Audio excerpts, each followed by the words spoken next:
هلک خپل ملګري ته زنګ وواهه او ویل چې ملګریه پیسو ته ضرورت لرم.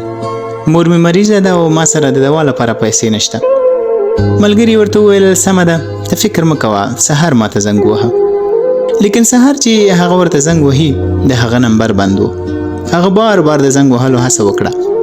اخر چې هغه ته زنګ ورنه راغی نو هغه د بل ملګري په لټه کې شو چې هغه سره کومک وکړي. لیکن هغه داسې څوک پیدا نه کړ. له خپل ملګري زړه ډیر خفه شو چا چې ورسره په داسې حالت کې ملګرتیا ونه کړه، کوم حالت کې چې هغه ورته زیات ضرورت درلود او موبایل هم بند کړی و. هلک ډیر خفه بیرته کور ته راستون شو. کور ته په راتګ سره یې د دوا په خلطه سترګې ولګېدې چېرته چې د هغه مینه ناکه مور پر بستر پرته وه. هغه د خپل کوچني ورور نه پوښتنه وکړه د دوی چا راوړه.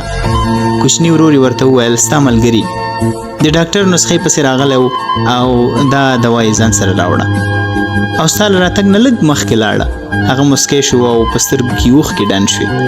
د خپل ملګري خواته ورغی. کله چې ملګري سره مخامخ شو نو ورنه یې پوښتنه وکړه ته چیرته وې او ستا موبایل ولې بند و؟ ما تا ته څومره زنګونه ووهل؟